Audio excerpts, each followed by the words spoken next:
Aloha, y'all. It is Monday, Moon Day, the 4th of April. The astrology is as follows.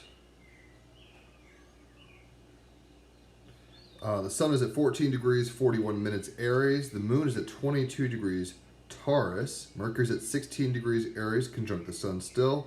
Venus is at 28 degrees, 46 minutes Aquarius. Mars is at 21 degrees 57 minutes Aquarius. Jupiter's at 22 degrees Pisces. Saturn's at 22 degrees Aquarius. Uranus is at 13 degrees Taurus. Neptune's at 23 degrees Pisces, conjunct Jupiter by 1 degree. Pluto's at 28 degrees Capricorn, and the North Node is at 22 degrees Taurus. Today is Moon Day, the Muladhara chakra, the root chakra. So we need to be getting in the base of our spine. I actually got woken up by birds at 4 a.m. here in Costa Rica. They start chirping pretty fucking early right now, I guess. So I managed to do an hour of chakra chanting and listening to certain frequencies and doing this myself. So I know from firsthand experience, this stuff is a game changer. So try it out. When I say try it out, like doing chakra tonings. We've had Jonathan Goldman on the podcast before, and he's got a really good chakra chants too. It's probably on Spotify. I listen to it on YouTube. Check it out. In any event, this is located at the base of your spine. The keywords are vitality, courage, and self-confidence. Positive aspects are security, courage, strength of will, and pioneering spirit. Negative aspects are insecurity, self-pity, aggression, and fear. The mantra is LAM, L-A-M, so you're going to be doing that in the key of C, but LAM when you kind of do it, or whatever key you can do that in. Spiritual activities are noticing the beauty and perfection of the natural world. Oh, did I notice those beautiful birds at 4 in the morning? Essential oils are cinnamon, garlic, and sandalwood. Plant is sage. The metal is lead. Element is earth. Crystals are ruby, bloodstone, and hematite. And the soul lesson is service. So we want to be getting into the base of our spine with this. And that's kind of the, like a tower. When you build the Eiffel Tower, it's like, or a pyramid or whatever, it's like a wise man builds his house upon a rock, not the sand. The base of the structure is really what matters. So the looseness and strength of your spine, spinal health is really what, Kundalini yoga and flexibility are all about. So get into it if you can. And if you can't, that's fine, I guess, but you're missing out. So let's go ahead and get some cards for the day. Hopefully you all are doing well. It's tricky. I mean, I've already been up for 2 hours. It's 6:17. That's my birthday. Look back at the clock. Yeah, I've been up for a while, so I'm already wide awake and kind of going, and I feel that differentiation. But we need to be getting rooted, and starting my day with those chakra chants made all the difference, I can tell you. Your health is wealth, and mental health and physical health, spiritual health is really what sets the tone for the day. If you're stable in yourself, if you're rooted, right, in the root chakra on this moon day, you're not going to be assuaged by the slings and arrows of outrageous fortune that is life. So, of course, the Hanged Man is the card of the day. This is a major arcana card. If you don't know much about tarot, I'll just let you know that there are 78 cards. 21 of them are, I'm thinking, there's 22 maybe. Let me just check, because I always get it screwed up. 0 is the Fool. I'll open the Hangman either way. And the major arcana, which is what we're getting into right now, is the Fool's Journey. 22 with the 0 world card. Okay. So, in any event, Hangman. This is Jesus on the cross. This is Odin on the tree of Yggdrasil, right? This is some intense energies. But we doing it, and I know, given the fact that the Sun and Mercury are conjoined in Aries, the Moon is in Taurus, Uranus is in Taurus, Pluto's in Capricorn, there's a lot of energy that wants us to change, and we want to do it quickly, but sometimes we got to be patient during those changes, right? And let all the unrefined things fall away, slowly but surely. The Hanged Man is surrendering to the unknown, sacrificing your idea of power, allowing the pause to give you perspective. Attainment of the tiger self and enlightenment are within reach. I'm not exactly sure what the tiger self is. If you have any clues, feel free to comment on it. The Hanged Man, I now surrender, thy will be done. Which is a pretty big deal for, with Aries Sun conjunct Mercury, we want to do what we want as soon as we can, right? There's this impulsive action of selfhood and ego that is not unhealthy, but it can be unchecked and very fiery. I always equate Aries energy to Peter in the Garden of Gethsemane chopping off a dude's ear. He doesn't have a fucking safety on his gun. He just goes for it. And Jesus is even like, whoa, dude, party foul, what'd you do?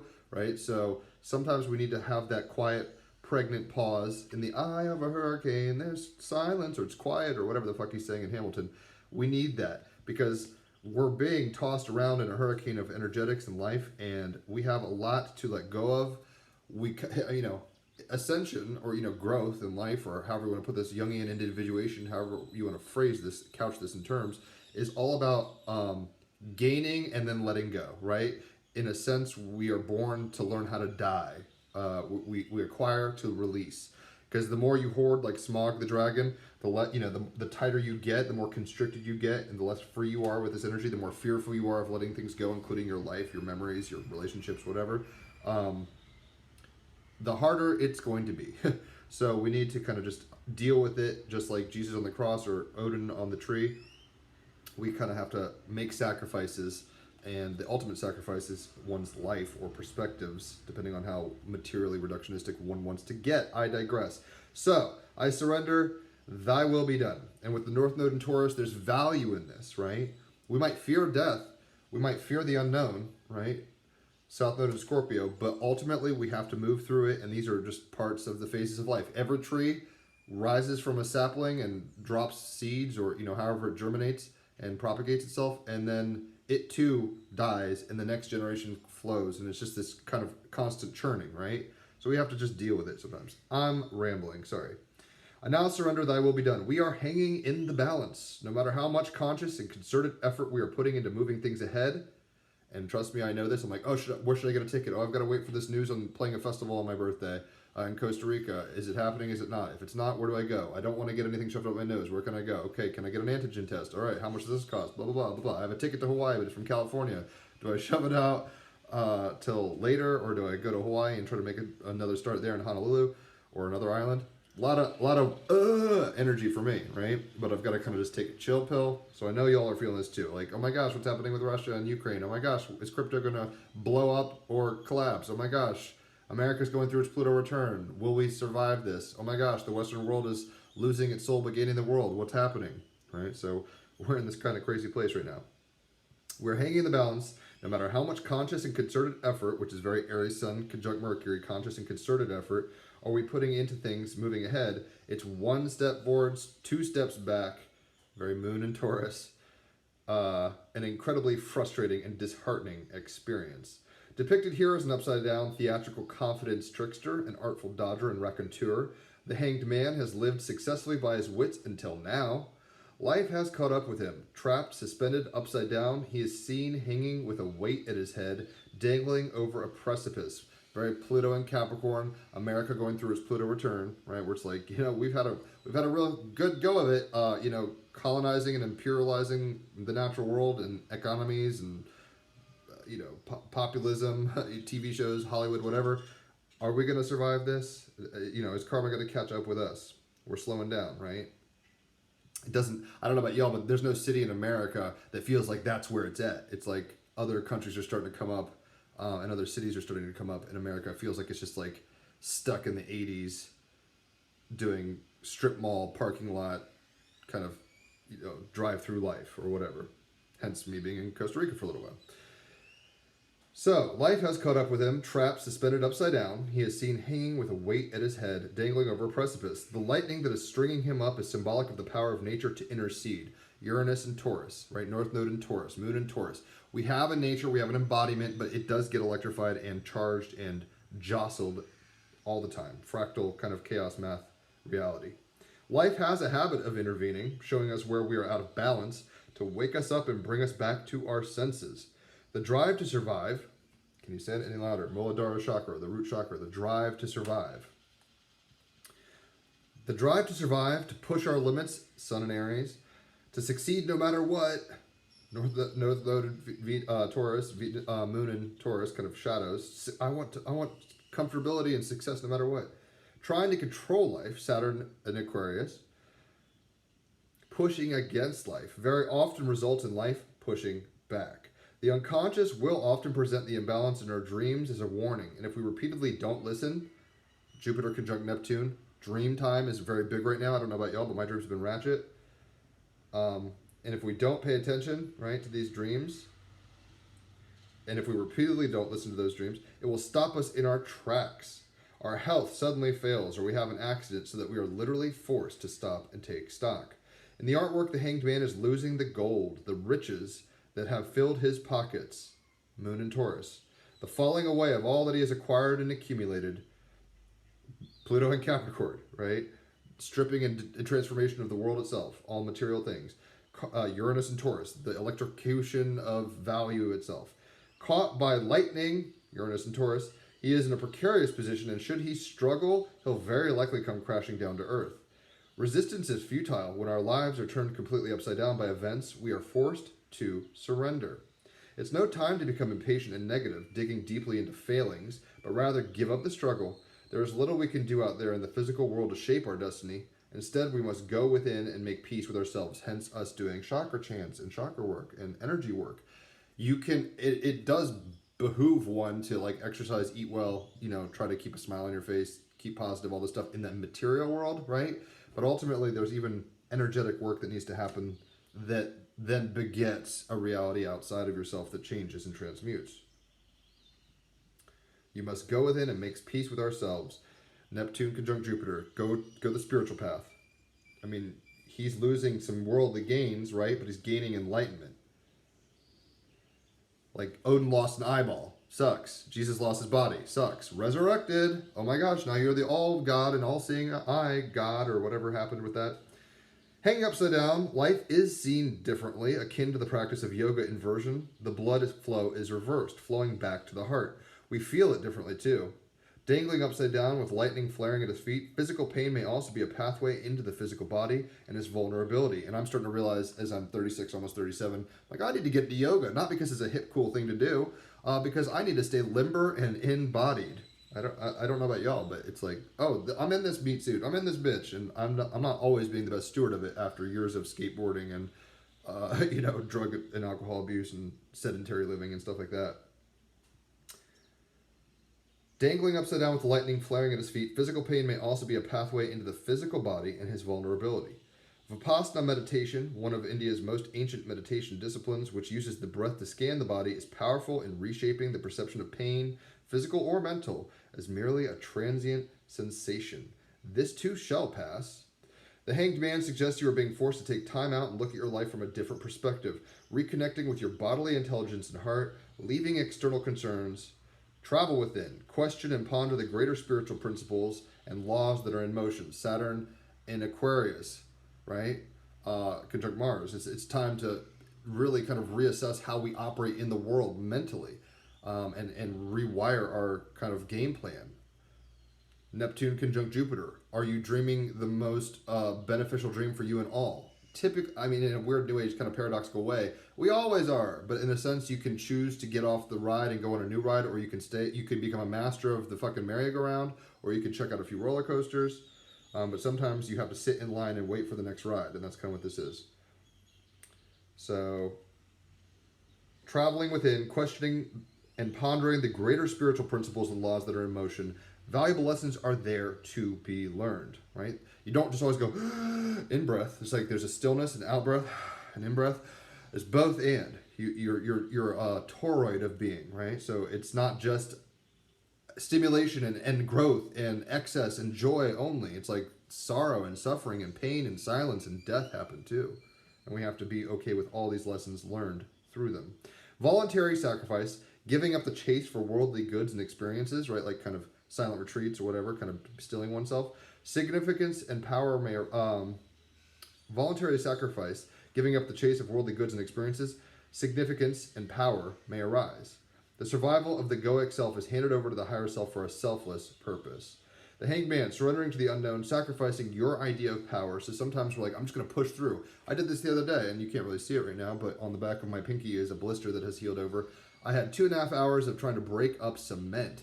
and I had gloves on that I was sweating in, and I didn't notice, and I was pruning and stuff, and it created blisters, and I was just trying to power through it. But if I had been a little more observant, kind of hangman mode, if I kind of listened to the music as it, or I was actually listening to Justice in Joe's Garage, a Frank Zappa album, but by the end of it, I had blisters, and I was fucking wrecked. And it's like, I could have worked smarter, not harder. And sometimes the smart move is to release, to surrender, because we're afraid of that. Ultimately, we're most afraid of death and surrender. Like, I'm in control of this. Bill Hicks has a really good sketch. It's like, it's just a ride. And, you get on the ride, it does all these crazy things, you get off the ride, and we go, I'm on this ride. I want to be in control of this ride. And we have some volition in the ride, right? Some influence, but ultimately we're not in control. And the sooner we realize that, the more enlightened we'll become more quickly. So, surrendering to the unknown, sacrificing your idea of power, allowing the pause to give you perspective, attainment of the tiger self, and enlightenment are within reach. But it requires a sacrifice, right? So, whether that's, this sounds so stupid, but my brother was like, hey, our stepdad wants a gift, and let's all throw down on it. It's like $200 or $300, which isn't much, but I'm unemployed and traveling and doing work exchange.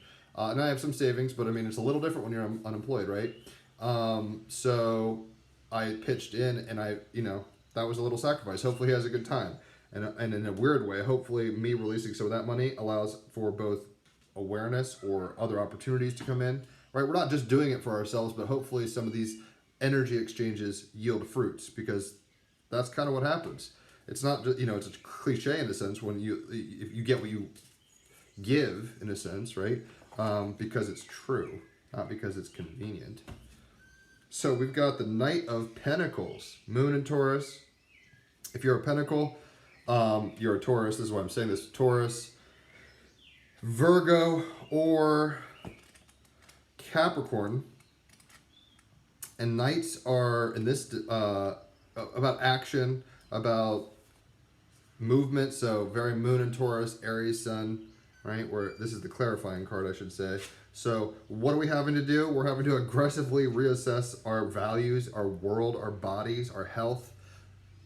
I'm starting to realize it's like, yeah, I can finish out a degree or get a job or all this stuff, but if I'm not in my body well, none of that's going to matter, right? So, like, basically, if I'm always achy and stuff, then that's why I smoke and drink, and that's when you get all stressed.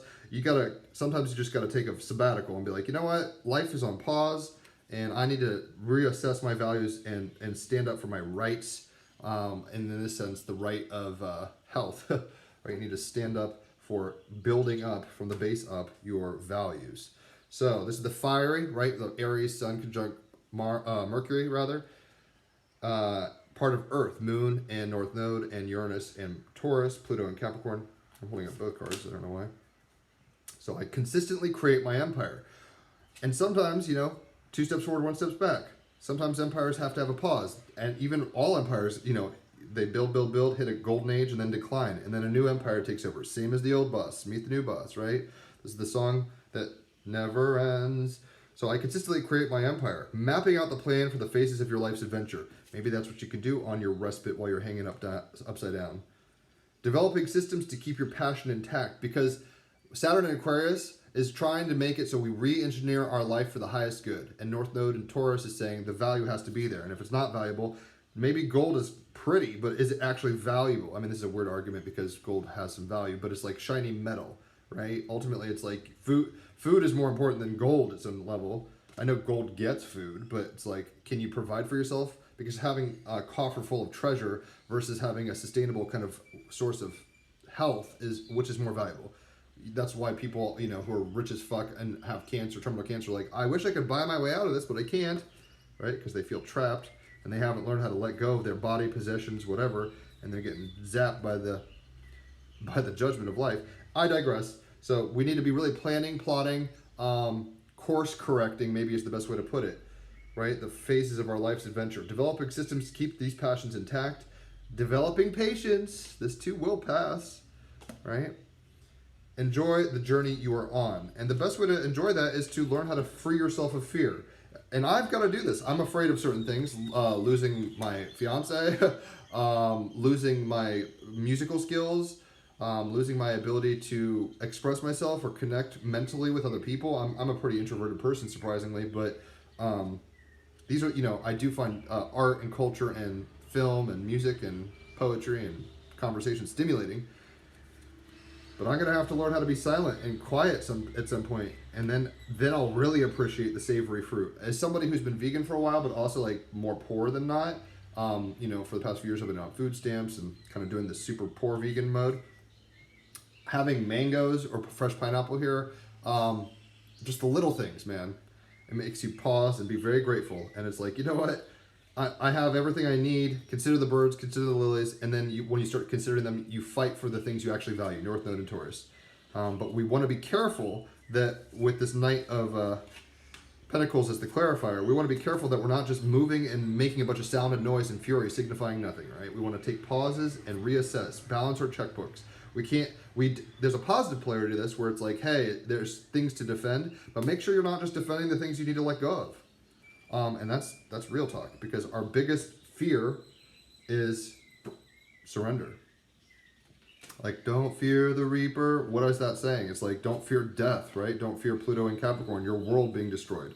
Everybody's mental, physical, spiritual, monetary, relational world will end at some point, or at least transform. So we have to come to terms with that. Enjoy the ride while you're on it, but also be able to let go. Holding on loosely, right? That's where the enlightenment comes. But that doesn't mean don't hold on to anything. We do have, things to defend and, values to uphold. The animal we have is the sea otter transformation. So we're talking about all this transformation on the tree of Yggdrasil, like during those 9 days or the 3 days of the grave for Christ or whatever, being on the cross in between life and death.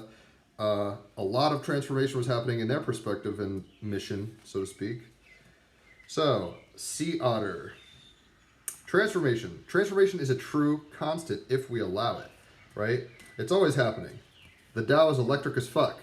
And then we get in these particular bodies and mindsets and we fight, and our ego fights for these things. And we have to learn how to have an ego but use it wisely, right? Have a body but use it wisely. Have material possessions and, engage with reality wisely, loosely, playfully, like the Fool card. You come in as a 0, you leave as a 0.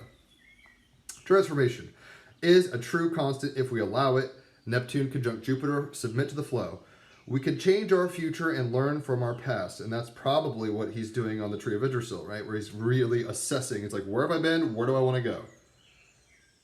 We should only try to transform ourselves, not someone else, as this is against free will, right? We can't save each other. We have to save ourselves. We have to be the ones to learn how to deal with death, loss. I mean, that doesn't mean don't be kind and speak kind words and be compassionate, but it's like you can't fix other people's problems.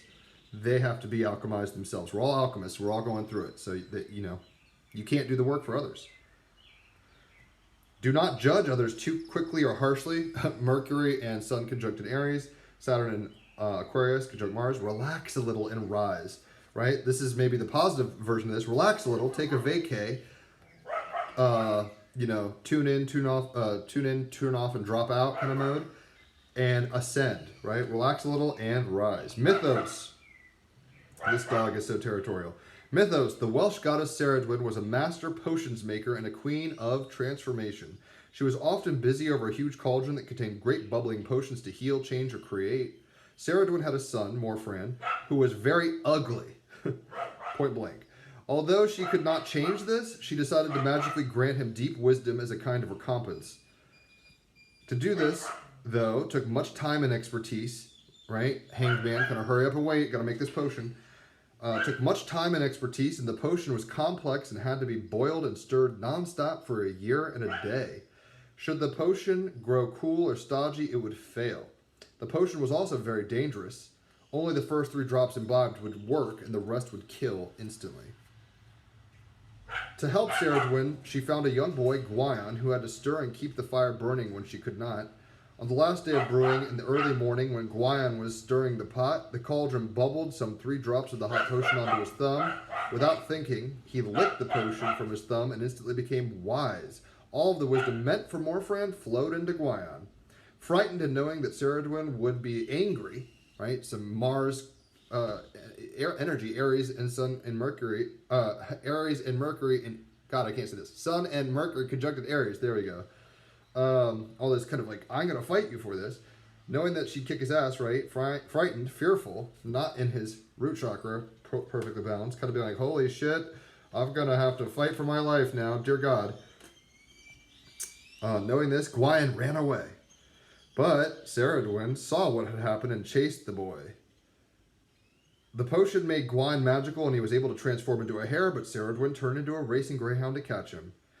Reaching the sea, Gwion turned into a fish, but Ceridwen transformed into a sea otter. Right? In a sense, it's like the things we fear and try to run from will, and even if we put up our best defenses and, on guard, it's like all that kind of stuff. It's like we have to learn how to transform. Ultimately, we can't fight death. Like, we could try to be transhumanist or, something like that, but there's certain elements that are just time, karma, they come. And we have to learn. There's maybe a level of fun and interest, intrigue, novelty, or whatever in transforming constantly to try to avoid these things. But at the end of the day, you will have a last breath. At the end of the day, you reap what you sow, kind of thing. So, reaching the sea, Gwion turned into a fish, but Ceridwen transformed into a sea otter. Gwion leapt up into the air and turned into a swallow, so Ceridwen became a hunting hawk, and finally Gwion turned himself into a single grain of corn, and Ceridwen transformed herself into a hen and ate him. Ceridwen went home, but soon found she was pregnant. She just knew it had been fathered by Gwion, and decided that once born, she would kill the child. A boy child was born, but he was so fair of face, she could not master the resolve to end his life, right? North Node in Taurus. He had beauty about him. Taurus is ruled by Venus. Beauty. Instead, she sewed him inside a large leather bag and floated him off into the ocean. The child did not die, for it was saved by sea otters, so in that bag, he was totally in a hangman position, being like, where the fuck am I going? I'm scared. I'm in the ocean, and I was running for my life, and now I don't know what's going on. Oh, this is the child, not Gwion. But the kid has no clue what's going on. Baby Moses kind of mode. The child did not die, for it was saved by sea otters that nursed the child upon their bellies, Venus and Aquarius. It's like, do it for the team. And took him to shore. A human prince found the child and raised him in his royal household, and he became the famous poet Taliesin, right? So out of strife, conflict, all this crazy stuff that, we're running from, eventually beauty and purpose and a poet was born. Security was eventually found, but it's, not without striving and struggle and drama. That's kind of what we asked to be here for, to realize we're in a drama and then to try to get above it in some way. And not in like an egoic way. Like, it's like, accept your frailty and humanity and then know that you're in the image of God. Kind of both anding. The animal. The first sea otter I ever saw was happily breaking a crab open. And this is Stacey DeMarco speaking first person. She's been on the Team Rabbit Hole podcast. Shout out, Stacey. The first sea otter I ever saw was happily breaking a crab open on his belly with a small stone just off the shore of the coast of the Eastern Pacific Ocean. And that's how you know they're Australian, right? Because Eastern Pacific Ocean ain't a North American thing. He was in the part of the ocean that was calm. The sun was setting, and for all intents and purposes, he looked like a human being having a last swim before it got dark while enjoying the colors of the fiery sunset. Sea otters are mammals that live in close offshore habitats. Although they live in cold waters, they do not store much fat, staying warm with a thick pelt of fur that resists water. Like, they're built to last in the elements, Moon and Taurus, North Node and Taurus. Their back feet are fully webbed to propel them through the water. Jupiter and Neptune conjunct in Pisces, I should say. Like, they're water ready. They are one of the few animals to use tools, Saturn and Aquarius. They lever rocks off the shoreline and use them to open shells of prey and to smash crabs to get at the meat. Some otters have a favorite rock they take with them and use over and over, North Node and Taurus. It's like, I value this and I'm going to keep using it. They quite delightfully carry their babies on their chests and bellies while floating up face up in the water. Floating face up. Floating in midair. And they link arms with other sea otters for stability while sleeping. Venus in Aquarius. The magic. In almost every culture that has a mythos around otters, they are seen as highly magical, intelligent, and certainly transformational creatures. When you are doing magical workings to transform yourself from one state to another, when you're kind of in between the waiting, when you're waiting for the, you're off one train, you're on the platform waiting for the next train, right? And you're trying to like make the best of this life. We are limited beings trying to survive, and the fear of survival can really fuck us up. So when you are doing magical workings to transform yourself from one state to another, their energy will be welcome. Otter magic also encourages you to let go of your burdens and be lighter, right? Letting go of that gold, enlightenment, enlighten, right? Lighten up. Remember what it is like to float on your back. Tense up and you sink. The more you relax, the higher you rise. And that's what it was even saying in this. It's like, it looks like if he were to struggle, he would fall. So he's got to relax. Houdini style. Symbology. Otter bubbles, baby with otters. Otters under the moon. Status. Due to extensive, unsustainable hunting during a 200-year period, the sea otter population dropped to around 1,000. South Node in Scorpio. Death has wreaked havoc on these guys. Conservation has brought this up to an estimated 3,000. But they are still endangered since their range is now so small. And I think they're talking specifically about an Australian one. So their security, their material sustenance in reality is in question, right? Unless we or they fight for their ability to be. And in a sense, it's all good. Things come and go. But like, let's not hurry things out of existence. These otters will transform. And they're kind of in this hurry up and wait mode. They're not yet extinct, right? I'm not extinct, not yet surviving, or whatever kind of Britney Spears take there, right? They're in between. So we ourselves need to be holding on to our stewardship of the environment well. North Node and Taurus, let's take care of our environment and our animal friends, because guess what, folks? Namaste applies to them too. That's why I'm partly vegan. Part of the reason I'm vegan. I almost said partly vegan, but that might make you guys think I eat chicken McDonald's nuggets like some vegetarian vegans are like, oh, I'm still vegan, but I eat shit. Like meat. All right, so we got an I Ching hexagram. This is number 48. The hanged man, the hanged bucket, right? And maybe he's like, I'm gonna die if I don't get my water. Survival fears. Red root chakra, red. So it's like, oh my gosh, I need to get the water. So let's see what this has to tell us. 48, the well.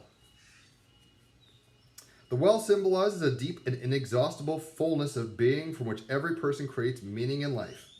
It represents the fundamental and unchanging needs of humanity. We need to find the source of our true nature in order to reach fulfillment, right? And in order to do that, we need to like let go of the bullshit and the culture at some level. We're not the TV shows we watch. You're not the car you drive. You're not the job you have. You're not the money in your bank account, right? We need to let these things go. They help us on our journey, root chakra. They help transform our journey and make it more pleasant or interesting potentially. But we can also get caught up on these things, and we need to like not overly identify with them while still understanding what they are, like needs, basically. What's a need, what's a want, and how can I find the middle path there? So we need to find the source of our true nature in order to reach fulfillment. Hanged man, Jesus on the cross, Odin on the tree of Yggdrasil. They had to find their true self. To this end, we are led by intuitive understanding. Jupiter conjunct Neptune and Pisces, intuitions abound. Intuitive understanding rather than reason. We understand the boundless variety of the human spirit by feeling. Clarify your real desires, yearnings, and needs. North Node and Taurus. Push on ahead. Aries, Sun conjunct Mercury, to the real and true values of life. North Node and Taurus, Moon and Taurus, rather than superficial norms. Oh my gosh, I've got all this Bitcoin, and it's like, what if it crashes? Okay, that's cool, bro. Cool story, bro. Oh my gosh, I got these VR goggles. I've got this whole metaverse compound. I paid $100,000 for parties in the metaverse. It's like, all right, what about a solar flare? You're gonna be okay then? Have fun, but be wise, right? Middle path. So superficial norms are not what we're going for. In your inner core lies the source of your strength and clarity, right? And that is found through your inner core.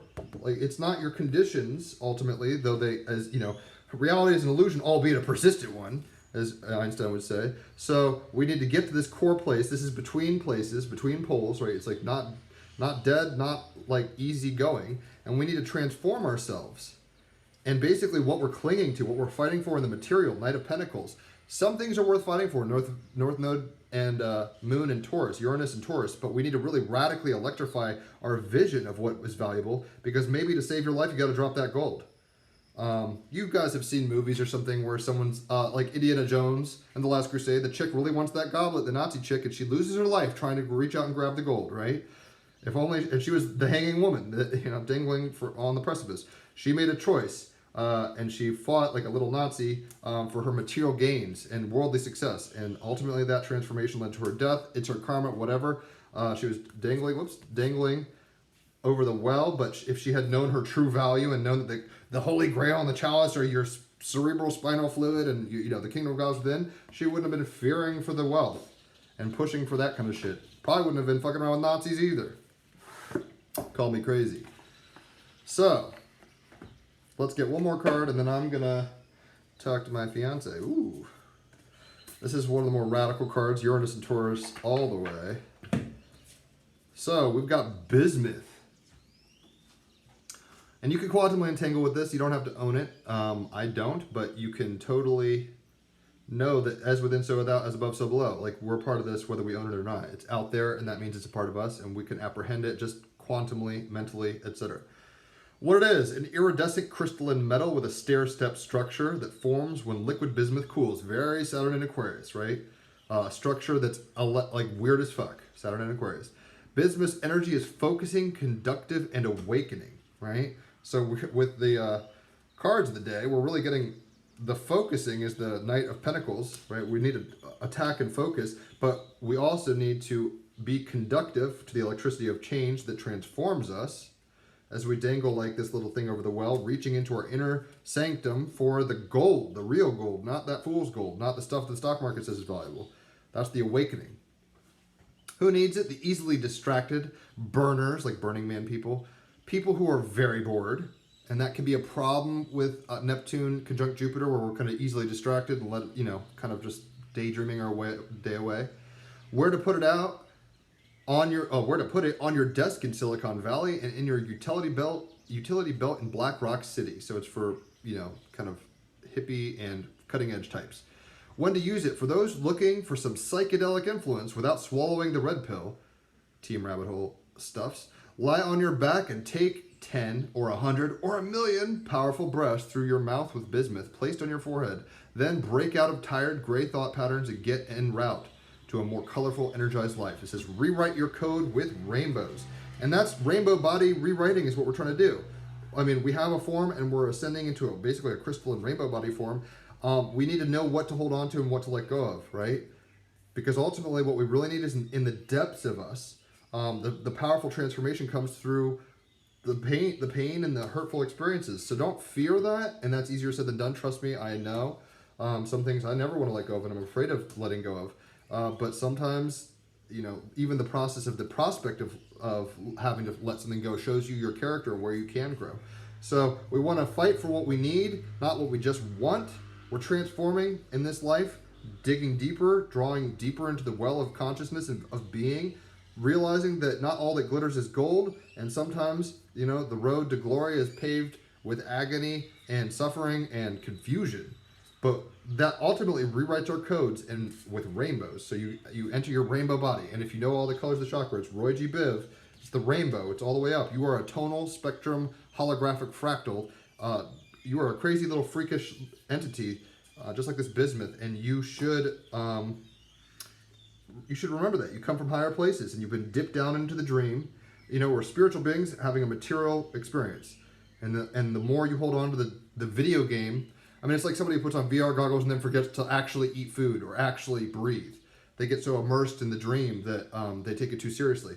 Now, while you're playing the game, you want to play well and be established in the game and not just sit there like, if you ever play Grand Theft Auto or something, you just sit there, your character kind of does this, and then people walk by and start being like, are you live? What's going on? You want to engage with stuff, but not to identify solely with this plane. We're strangers in a strange world. We're passengers walking through a stage of production, and it has value, but it's ultimately meaningless, as the book of Ecclesiastes would say, or it's a pregnant nothing, as Zen Buddhists would say. And that doesn't mean nihilism, but it does mean you're going to be shocked with the truth of things when you're like, oh my gosh, I'm not my diet and exercise, which are valuable things, so don't get me wrong. I'm not my Bitcoin, I'm not my car, I'm not my job, I'm not my degree. You can fight for these things in the game, but realize that there's more to you than that. You're deeper than that. And that's where the real power of transformation happens. And then you kind of rewrite your security codes, right? Rewrite your codes with bismuth, and you get your rainbow ascended body, essentially. You get your wokeness, and nothing can really shake that until the next round of hiccups and, lightning bolts and new crosses too. That's why in Christianity they say take up your cross daily. It's like you're going to have to sacrifice something. Perspectives, relationships, health, wealth, all this stuff. And New Age people want to be like, I only want joy. It's like, all right, well, I mean, you see what I'm saying. It's like, oh, it can get very bypassy very quick. Neptune conjunct Jupiter, very kind of woo, and only positive vibes for me, man. And if you're bad, I'm going to cut you out. It's like, there's levels of that are appropriate. but you can't. No man is an island, so you can't just fight everything you disagree with.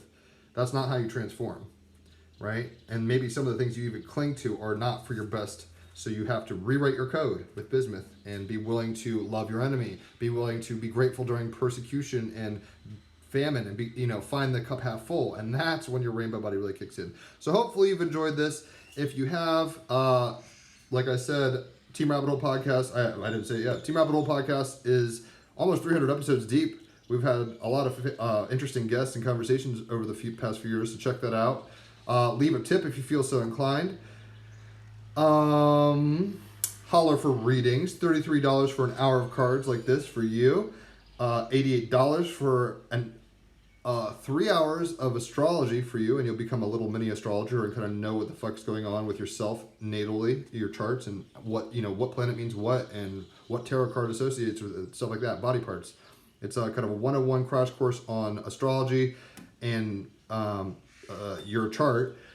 And both cards and a chart are $111. I've only got 5-star reviews, so you're getting your value worth, North Node of Taurus, so do holler. I appreciate people who've been leaving tips. Like I said, I'm unemployed right now. I'm kind of in a hanged man position doing work stay in Costa Rica, so those tips do help with my Feed the Gym Foundation. But I'm not afraid. Muladhara Chakra, I have what I need. But I'm not going to say no to energy exchange. So holler for readings. Check out the Team Rabbit Hole podcast. And know that we're on a journey of transformation, guys. That means that sometimes you might feel like you're losing everything. Your mind even, right? But that's you rewriting your codes. That's you finding what's valuable in your life and what the core of yourself is really in this transformational journey. What you need to be building your house upon, the rock. And ultimately that's love. Spoiler alert. Because love, doesn't boast. Love is kind. Love is compassionate. Love is also severe sometimes. And, like a parent, so there's a lot of levels, but love is all. And I hope you guys remember that. So holler for readings. Check out the Team Rabbit Hole podcast. I can't speak. And I will catch y'all on the flip side. Enjoy your moon day. Adios. Bye.